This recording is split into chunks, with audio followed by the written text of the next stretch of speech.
देखिए परिणाम को ना आज प्रकाश का परावर्तन,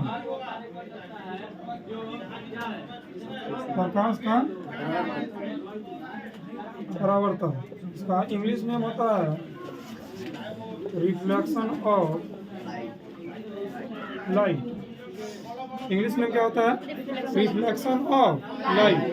हमको यही पढ़ना है, प्रकाश का परावर्तन, जिसका इंग्लिश में होता है रिफ्लेक्शन ऑफ लाइट। अब ये नाम से स्पष्ट हो रहा है, परावर्तन नाम से ही, कि ये टकरा के लौट जाएगा। परावर्तन का मतलब क्या होता है? टकरा के लौट जाना, यही ना नाम होता है। परावर्तन का हिंदी मीनिंग क्या होता है? टकरा के लौट जाना, यही ना होगा। आप देखिए प्रकाश का परावर्तन, तो प्रकाश के परावर्तन के लिए मान लीजिए प्रकाश को टकराने के लिए किसी न किसी सतह की जरूरत होगी ना, कोई ना कोई सतह होगा तभी तो ये प्रकाश टकराएगा। तो इस सतह को बना लेते हैं, और इस सतह पर ऐसे करने का मतलब है कि ये हम पेंट कर रहे हैं। इस सतह को क्या कर रहे हैं? पेंट कर रहे हैं। इस सतह पर ऐसे करने का मतलब क्या है? पेंट किया गया है, जिसको इस फिजिक्स के भाषा में कलई करना बोला जाता है। ठीक है, इसको पेंट किया गया है। ठीक है, तो ये एक शीशा है जिसका आप देखिए, एक शीशा जो होता है ये दोनों तरफ अगर उसका क्या रहे, दोनों तरफ अगर नहीं पेंट किया गया रहे, दोनों में कोई तरफ, और अगर प्रकाश को वहां से पार कराया जाए तो वो दोनों तरफ पार कर जाता है। कर जाता है कि नहीं कर जाता है? लेकिन वहीं हमको यहाँ परावर्तन चाहिए। क्या चाहिए? परावर्तन। तो एक हिस्सा कम से कम इसका पेंट होना चाहिए ना, तब ना टकराएगा। तो यहाँ एक हिस्सा क्या कर दिए? पेंट कर दिए।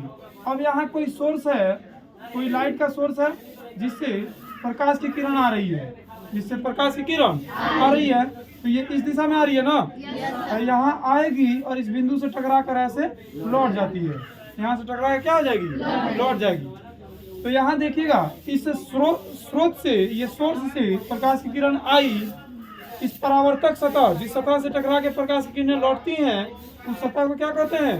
परावर्तक सतह। उस सतह को क्या कहते हैं? परावर्तक सतह। इस परावर्तक सतह के किसी बिंदु से टकरा कर ये प्रकाश की किरण क्या हो गई? लौट गई। प्रकाश की किरण लौट गई। तो ये प्रकाश की किरण के आने वाली किरण को क्या कहते हैं? आपतित किरण, जो आके कहाँ पर टकराती हैं?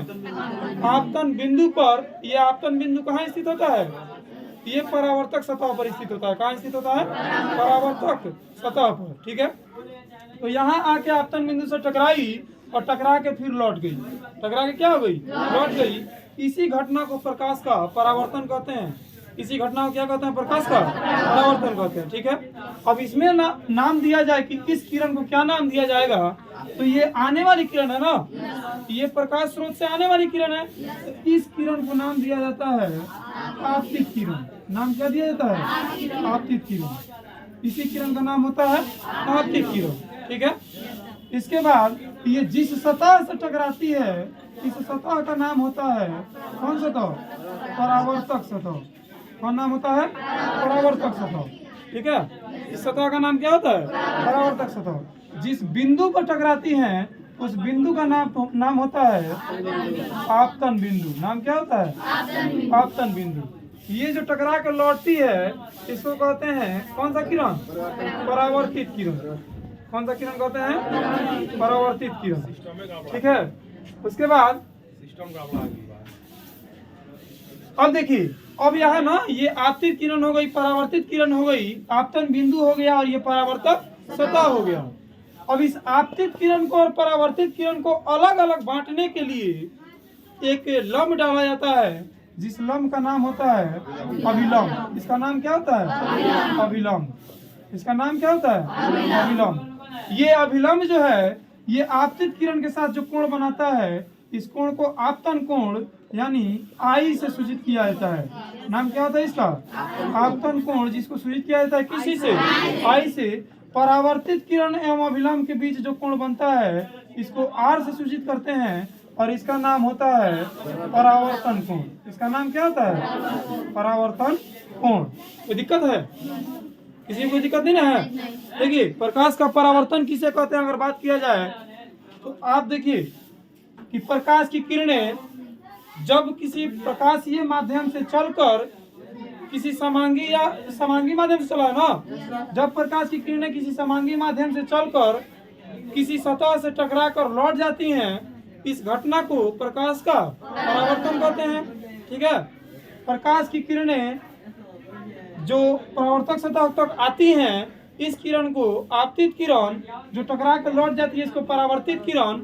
जिस बिंदु पर टकरा के लौटती हैं उस बिंदु को आपतन बिंदु, जिस सतह से टकराती है उसको परावर्तक सतह, एवं आपतित किरण एवं अभिलंब के बीच के कोण को आपतन कोण, परावर्तित किरण एवं अभिलंब के बीच के कोण को परावर्तन कोण। उसके बाद ये आपतित किरण और परावर्तित किरण को अलग करने के लिए एक लंब डाला जाता है परावर्तक सतह पर, जिस लंब को नाम क्या दिया जाता है? अभिलंब।